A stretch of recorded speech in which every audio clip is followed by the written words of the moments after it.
Assalamualaikum warahmatullahi wabarakatuh. Kami dari kelompok 5 akan mempresentasikan materi terkait pengembangan matematika anak usia dini, khususnya teori Van Hill yang diampu oleh Ibu Sri Widayati SPD MPD. Sebelum presentasi kami mulai, izinkan anggota kami memperkenalkan diri. Yang pertama ada Fasyanda Afianti dengan NIM akhir 064. Yang kedua ada Zuratul Jannah dengan NIM akhir 074. Yang ketiga ada Nur Abidatul Rohmah dengan NIM akhir 078. Yang keempat ada Novi Fauzia Ramadina dengan NIM akhir 152. Yang kelima ada Nelta Waita Yunistara dengan NIM akhir 182. Yang keenam ada Evina Kamalia Felisa dengan NIM akhir 183. Dan yang ketujuh ada Uzli Fatur Rohma dengan NIM akhir 185. Biografi Pierre Marie Van Hill. Pierre Van Hill lahir di Amsterdam, Belanda pada tahun 1909 dan wafat pada 1 November 2010. Ia menikah dengan Dina Van Hill Geldof. Pierre Van Hill menempuh pendidikan di bidang matematika di Utrecht University, Belanda, kemudian meraih gelar doktor PhD pada tahun 1957 di bidang pendidikan matematika. Kemudian bekerja sebagai guru matematika di sekolah menengah. Pengalamannya sebagai pendidik membuatnya peka terhadap berbagai kesulitan belajar yang dialami oleh siswa, terutama dalam memahami konsep geometri yang bersifat abstrak. Disertasinya membahas tentang tingkat-tingkat pemahaman siswa dalam geometri, yang kemudian dikenal sebagai teori Van Hill. Fokus utama dalam pemikiran Van Hill adalah pemahaman matematika berkembang melalui tahapan berpikir yang berurutan dan tidak dapat dilompati. Kontribusinya sangat besar dalam dunia pendidikan matematika melalui perumusan 5 tahap berpikir geometri yang hingga kini menjadi dasar pengembangan kurikulum geometri di berbagai negara.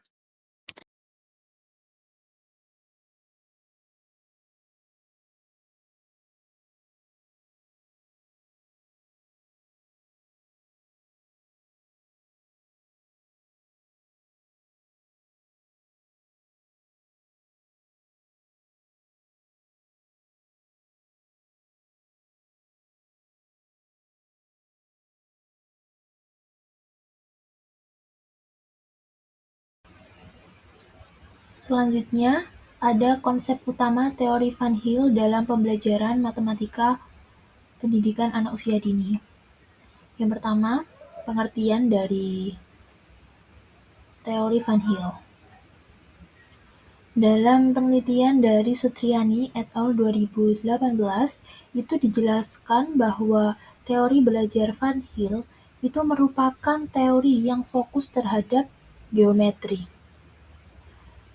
Nah, dalam pembelajaran geometri itu terdapat teori belajar yang dikembangkan oleh Pierre Van Hill. Dia menjelaskan bahwa pemahaman anak terhadap geometri itu berkembang melalui beberapa tahapan berpikir yang berlangsung secara bertahap. Nah, Van Hill sendiri itu merupakan seorang profesor asal Belanda yang banyak meneliti tentang mengajarkan geometri secara efektif. Nah, menurut Van Hill, keberhasilan pembelajaran geometri itu dipengaruhi oleh 3 unsur, yaitu waktu, materi, dan metode pembelajaran. Kemudian, apa sih yang disebut geometri itu? Geometri adalah cabang matematika yang mempelajari berbagai bentuk dan susunan benda termasuk garis, sudut, bidang, dan ruang, serta sifat-sifatnya. Dengan geometri, kita belajar bagaimana benda-benda itu tersusun, berukuran, dan berhubungan satu sama lain.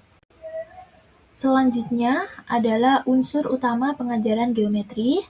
Di sini ada 3 unsur utamanya yang sebelumnya pada slide yang tadi sudah saya singgung. Yang pertama itu ada waktu, materi, dan metode pembelajaran. Jadi ketiga unsur ini itu harus dirancang secara terpadu.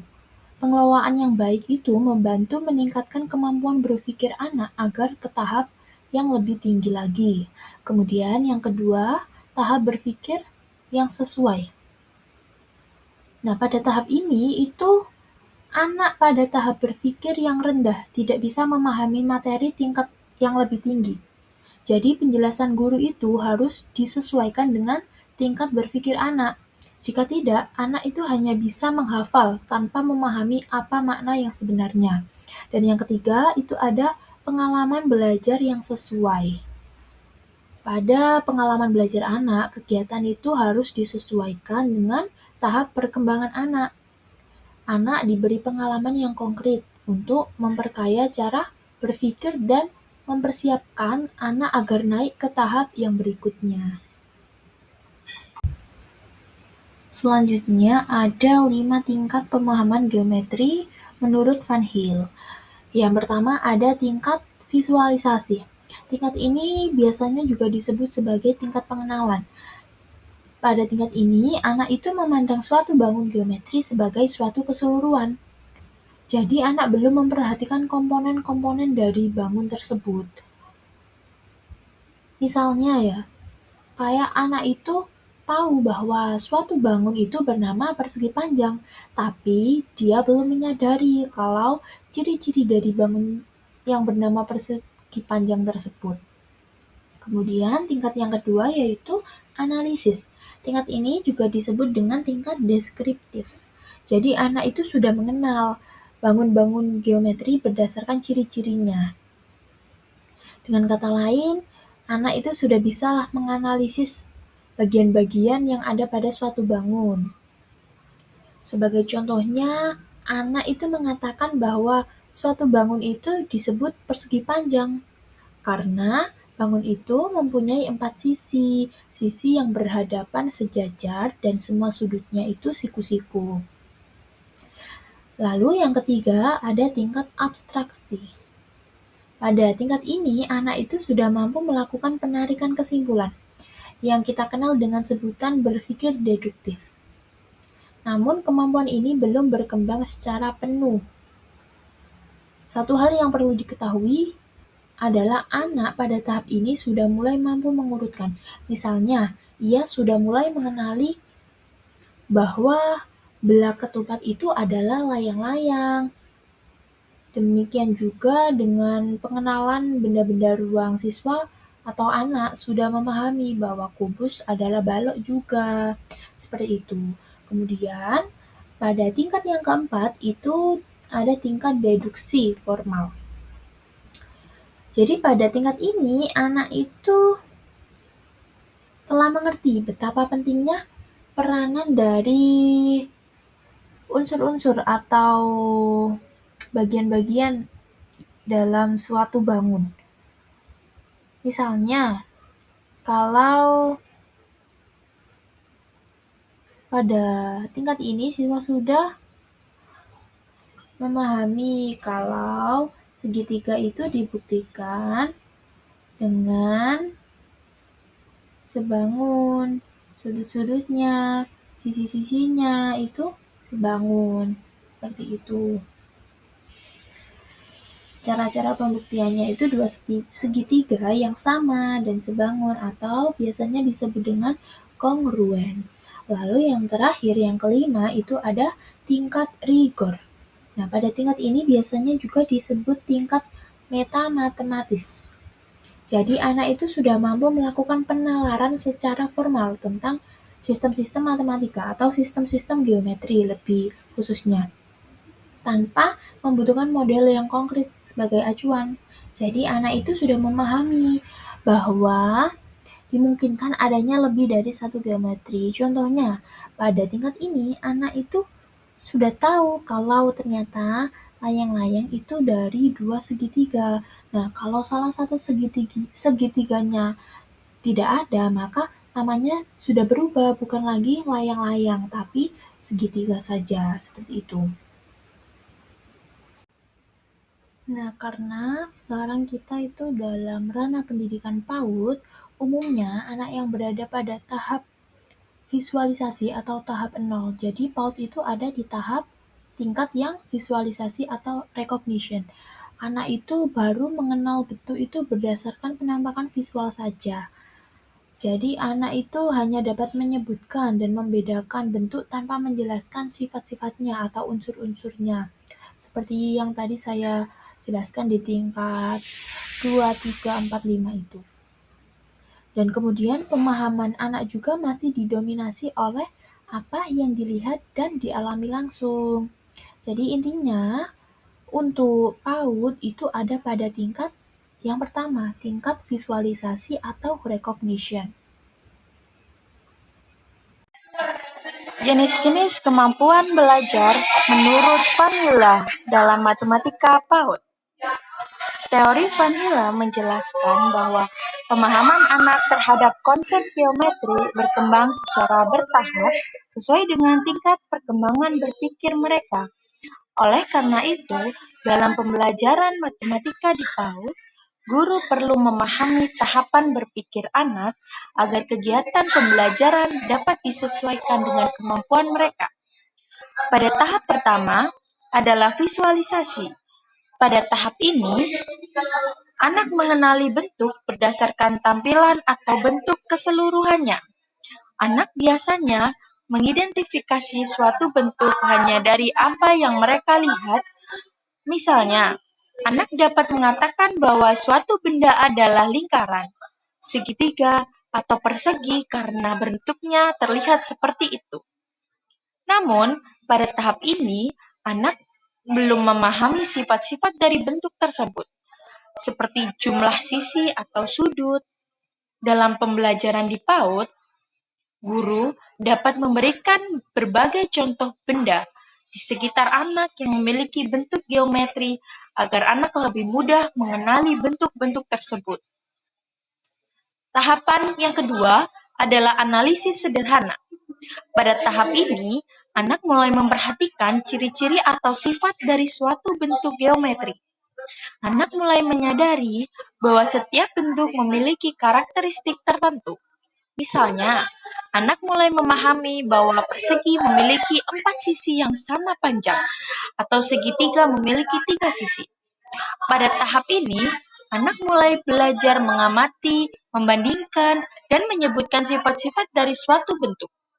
Guru dapat membantu perkembangan tahap ini dengan memberikan kegiatan seperti mengelompokkan bentuk, menyusun balok, atau mencocokkan bentuk yang sama. Tahapan yang ketiga yaitu adalah tahapan informal deduction. Pada tahap ini, anak mulai mampu memahami hubungan sederhana antara berbagai bentuk geometri. Anak mulai berpikir lebih logis dan dapat membandingkan satu bentuk dengan bentuk lainnya. Misalnya, anak mulai memahami bahwa beberapa bentuk memiliki kesamaan tertentu atau dapat dikelompokkan berdasarkan sifat yang dimiliki. Walaupun pemikiran anak pada tahap ini masih sederhana, mereka sudah mulai belajar menarik kesimpulan secara informal. Dengan memahami tahapan berpikir Van Hille ini, guru PAUD dapat merancang kegiatan pembelajaran matematika yang lebih sesuai dengan perkembangan anak. Pembelajaran tidak hanya berfokus pada menghafal nama bentuk, tetapi juga memberikan pengalaman langsung melalui permainan, pengamatan benda di sekitar, serta kegiatan eksplorasi yang menyenangkan. Dengan demikian, anak dapat memahami konsep geometri secara bertahap dan lebih bermakna. Perkembangan kognitif anak usia dini terkait kemampuan matematika. Yang pertama, pengenalan bentuk.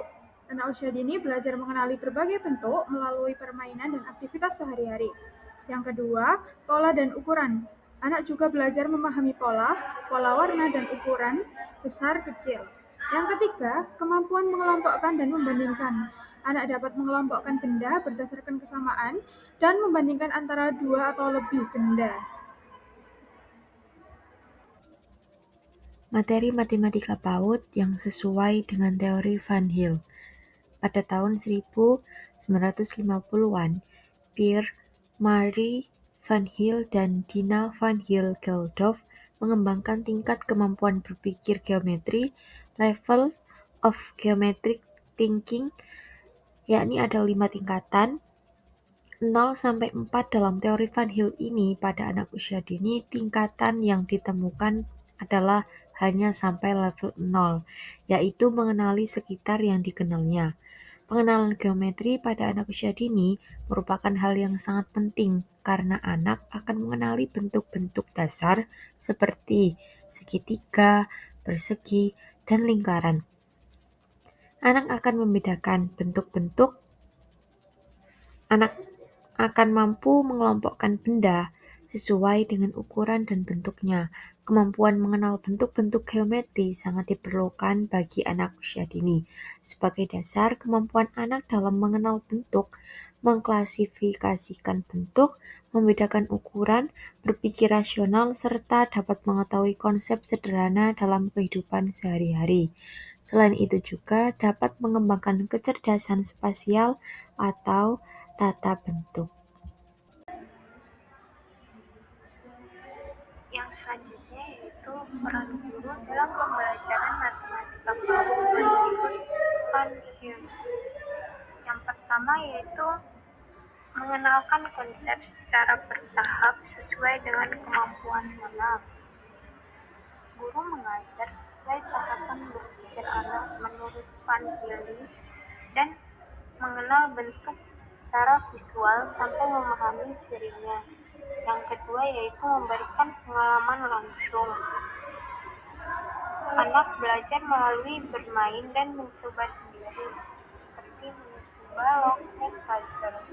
Yang ketiga yaitu menggunakan bahasa sederhana. Guru menjelaskan dengan kata-kata yang mudah dipahami sesuai anak usia dini. Yang keempat yaitu memberi contoh konkret. Guru menunjukkan benda nyata sebelum mengenalkan simbol atau gambar kepada anak. Yang kelima yaitu mendorong anak untuk bertanya dan mencoba. Guru memberi kesempatan kepada anak untuk aktif bertanya dan bereksplorasi agar anak berkembang dan dapat berpikir kritis. Yang keenam yaitu memberi penguatan kepada anak. Guru dapat memberi penguatan kepada anak seperti pujian verbal, contohnya, hebat ya, kamu bisa menyusun bentuknya dengan benar. Terus, ekspresi positif, senyum, tepuk tangan, atau anggukan dari guru. Guru juga dapat memberi penguatan berupa reward sederhana seperti stiker atau bintang. Guru juga dapat memberi penguatan dengan memotivasi seperti ayo mencoba lagi, kamu pasti bisa. Kemudian lingkungan belajar dalam matematika PAUD menurut Van Hill. Yang pertama yaitu menyediakan media konkret. Menurut Van Hill, anak belajar dari melihat dan memegang benda secara langsung. Media seperti balok, bentuk kartu, dan Lego dapat membantu anak mengenal bentuk dan tahap visualisasi. Yang kedua yaitu ruang kelas yang nyaman dan aman. Lingkungan yang aman membuat anak fokus belajar dan berani mencoba. Dengan suasana yang nyaman, anak lebih bebas bereksplorasi sesuai tahap berpikirnya. Yang ketiga yaitu adanya sudut bermain matematika. Sudut bermain matematika memberi kesempatan anak untuk belajar sesuai minatnya. Melalui bermain di sudut ini, anak dapat mengenal bentuk dan angka secara bertahap. Yang keempat yaitu mendorong interaksi agar anak bisa belajar bersama teman-teman. Dalam teori Van Hill, diskusi dan interaksi membantu perkembangan berpikir anak. Dengan belajar bersama teman, anak dapat saling bertukar ide dan memperkuat pemahamannya.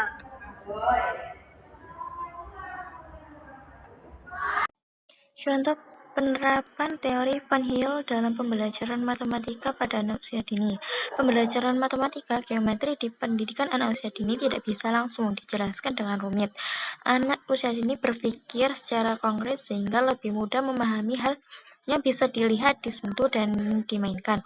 Oleh karena itu, pembelajaran dilakukan secara bertahap dan menyenangkan. Menurut teori Van Hill, anak belajar geometri melalui beberapa tahap. Mereka mulai dengan mengenal bentuk, kemudian memahami ciri-cirinya, dan akhirnya bisa membandingkan serta mengelompokkan. Jika tahap ini dilakukan dengan benar, anak lebih mudah memahami konsep geometris tanpa merasa dipaksa belajar. Contoh penerapan teori Van Hill dalam pembelajaran matematika pada anak usia dini. Pembelajaran matematika contohnya seperti mengenal tema bentuk geometri di sekitar kita. Kelompok usia untuk anak 4-5 tahun. Tujuan dari kegiatan ini adalah anak mampu menyebutkan nama bentuk geometris sederhana seperti lingkaran, segitiga, dan persegi. Yang pertama yaitu anak mengetahui ciri dasar bentuk, misalnya seperti jumlah sisi. Yang kedua yaitu anak mampu membedakan bentuk satu dengan yang lain. Yang ketiga yaitu anak dapat mengelompokkan bentuk yang sama. Yang keempat yaitu anak dapat menemukan bentuk geometri di lingkaran sekitar. Yang keempat yaitu anak belajar bekerja sama dan berani menjawab pertanyaan. Jadi pembelajaran ini tidak hanya mengembangkan kognitif, tetapi juga sosial dan emosional anak. Di sini juga terdapat media dan alat peraga.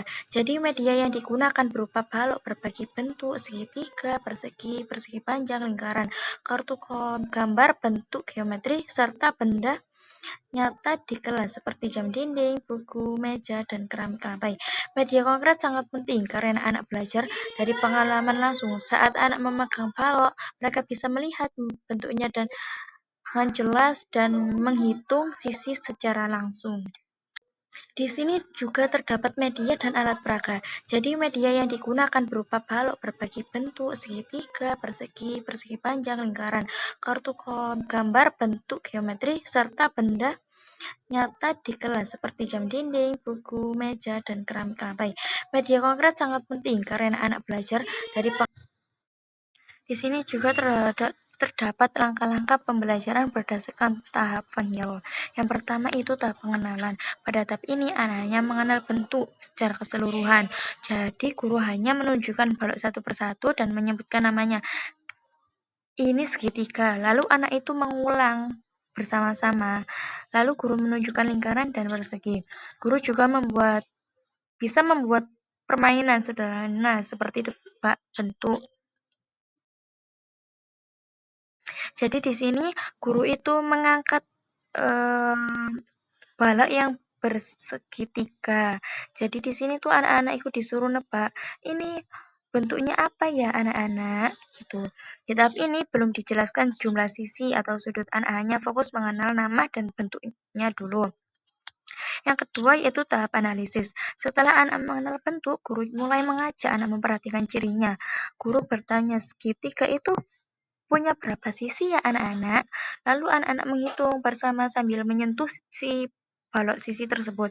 Lalu guru bertanya lagi, kalau persegi ini berapa sisi ya gitu. Di sini anak mulai memahami bahwa segitiga punya 3 sisi, persegi 4 punya 4 sisi, dan lingkaran tidak memiliki sudut. Jika anak yang berkata ini bukan segitiga karena sisinya 4, berarti anak sudah mulai menganalisis bentuk tersebut. Yang ketiga yaitu tahap pengurutan sederhana. Guru mencampur semua balok di lantai, anak diminta untuk mengelompokkan bentuk yang sama. Misal guru berkata, kumpulkan segitiga semuanya di sini ya anak-anak gitu. Lalu anak-anak itu mencari balok yang segitiga tadi. Dan anak itu disuruh menaruhnya ke tempat yang kumpulannya itu segitiga semua. Lalu guru meminta anak untuk mengumpulkan. Lalu setelah itu guru meminta anak mengumpulkan bentuk yang memiliki 4 sisi. Di sini anak mulai membandingkan dan memahami persamaan serta perbedaan bentuk. Yang keempat yaitu menghubungkan dengan kehidupan sehari-hari. Guru mengajak anak melihat benda di sekitar kelas. Seperti guru bertanya, jam dinding ini bentuknya apa ya anak-anak? Lalu anak-anak menjawab, lingkaran ibu. Lalu guru juga sering-sering bertanya juga seperti, buku ini bentuknya apa ya? Lalu dijawab oleh anaknya lagi, persegi panjang, Bu. Di sini anak mulai sadar bahwa bentuk geometri ada di sekitar mereka, bukan hanya di balok saja. Yang kelima yaitu kegiatan bermain balok. Sebagai kegiatan inti, anak diberi kesempatan menyusun balok menjadi rumah, menara, atau bangunan bebas, dan lain-lain. Misalnya, anak membuat rumah dengan dinding persegi dan atap segitiga. Saat guru bertanya, kenapa atapnya pakai segitiga ya? Anak bisa menjawab karena bentuknya seperti atap rumah. Dalam kegiatan ini, anak menerapkan apa yang sudah dipelajari. Mereka memiliki bentuk, mencoba menyusun, dan memperbaiki jika roboh. Tanpa sadar, mereka sedang belajar konsep bentuk, ukuran, dan keseimbangan. Dan di sini juga terdapat metode pembelajaran. Yang pertama yaitu bermain. Bermain adalah aktivitas yang menyenangkan yang dilakukan atas dasar suatu kesenangan dan tanpa mempertimbangkan hasil akhir dan dilakukan secara sukarela. Dengan tahap perkembangan dimulai dari tahap manipulatif, simbolis, eksplorasi, eksperimen, dan tahapan dapat dikenal. Yang kedua yaitu eksplorasi. Merupakan jenis kegiatan permainan yang dilakukan dengan menjelajahi atau mengunjungi suatu tempat yang mempelajari hal tertentu sesuai sambil mencari kesenangan atau sebagai hiburan dan permainan. Yang keempat yaitu diskusi sederhana. Pada anak usia dini, anak percakapan ringan, dua arah, dan santai yang bertujuan bertukar ide, membangun komunikasi, dan melatih kemampuan berpikir kritis serta sosial emosional anak. Selanjutnya ada kelebihan dan kekurangan dari teori Van Hill untuk matematika pendidikan anak usia dini. Kelebihan teori Van Hill. Yang pertama, membantu anak memahami geometri melalui pengalaman konkret dan penemuan mandiri. Salah satu kelebihan utama teori Van Hill ini adalah membantu anak usia dini memahami konsep geometri melalui pengalaman yang nyata di sekitar mereka. Jadi, anak tidak langsung diajarkan definisi yang rumit, tetapi mereka belajar dari benda-benda yang sering mereka lihat dalam kehidupan sehari-hari. Misalnya, anak melihat koin yang berbentuk lingkaran, buku yang berbentuk segi empat, atau atap rumah yang berbentuk segitiga. Dari pengalaman tersebut, anak mulai mengenali berbagai bentuk secara alami. Melalui proses ini, kemampuan kognitif anak dapat berkembang dan juga mulai belajar berpikir logis secara matematis tanpa merasa dipaksa. Dengan kata lain, konsep matematika menjadi bagian dari pengalaman sehari-hari anak. Yang kedua, pemahaman tahap demi tahap tergantung metode guru.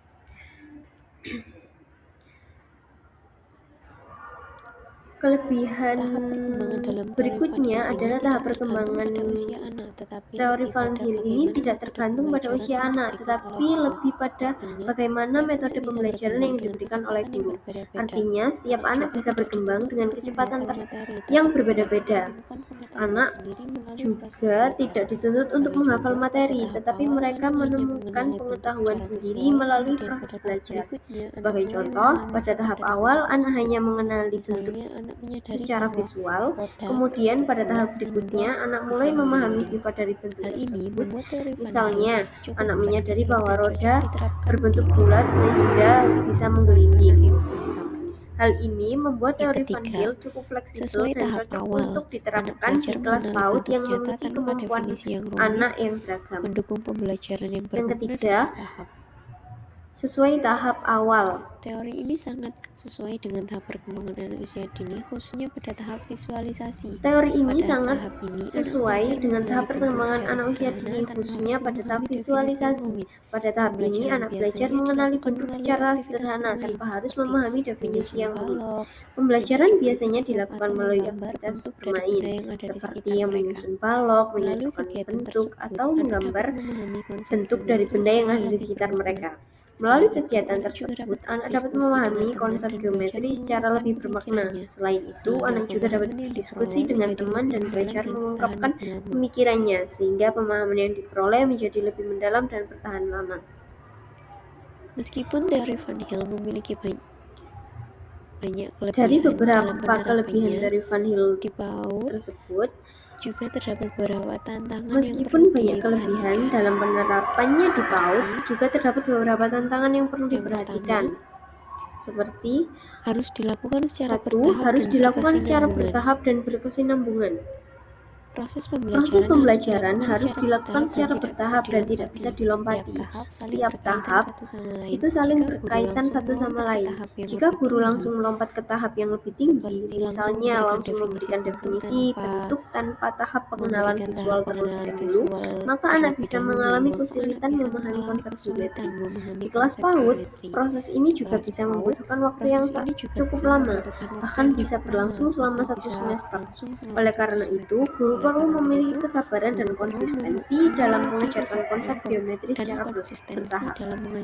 Yang kedua, guru dituntut kreatif menyesuaikan strategi dan media pembelajaran dengan tingkat berpikir. Guru harus mampu menyesuaikan strategi dan media pembelajaran dengan tingkat berpikir anak. Guru tidak hanya menyampaikan materi, tetapi juga perlu kreatif dalam merancang kegiatan belajar yang menarik. Misalnya, mengubah permainan sederhana menjadi kegiatan yang dapat membantu anak memahami sifat-sifat bentuk. Namun, hal ini bisa menjadi sulit jika jumlah anak di dalam kelas cukup banyak atau jika guru belum mendapatkan pelatihan yang memadai mengenai teori ini. Yang ketiga, memerlukan pengalaman konkret yang memadai. Yang terakhir, memerlukan pengalaman konkret. Teori ini sangat bergantung pada pengalaman konkret atau pengalaman nyata, yang mana anak perlu melihat, memegang, dan memanipulasi berbagai benda atau alat peraga untuk memahami konsep geometri. Contohnya seperti balok geometri, puzzle bentuk, atau media pembelajaran lainnya. Jika kelas memiliki keterbatasan alat peraga atau jumlah anak terlalu banyak, maka proses pembelajaran bisa menjadi kurang efektif. Tanpa pengalaman konkret, konsep geometri akan terasa terlalu abstrak bagi anak usia dini. Maka proses pembelajaran bisa menjadi kurang efektif. Selanjutnya ada kelebihan dan kekurangan dari teori Van Hill untuk matematika pendidikan anak usia dini. Bagi anak usia dini. Kelebihan teori Van Hill. Yang pertama, apa aja sih manfaat pengenalan bentuk geometri untuk anak? Ternyata penting loh mengenalkan bentuk geometri sejak dini kepada anak karena akan merangsang anak tentang bentuk dan logika. Geometri merupakan salah satu landasan anak dalam belajar matematika. Nah, kita spill manfaatnya ya. Yang pertama, dapat membantu anak mengenal bentuk, warna, ukuran, dan juga pola. Yang kedua, mampu meningkatkan keterampilan kognitif anak. Ketiga, melatih keterampilan motorik halus anak. 4. Melatih logika anak sejak dini. Dan yang kelima, mampu memilih informasi berdasarkan visual. Nah, mungkin itu yang Manda tahu. Buat yang kalian lebih tahu, tulis di kolom komentar ya. Untuk penjelasannya, kalian bisa klik link di kolom deskripsi ya. Terima kasih. Dadah.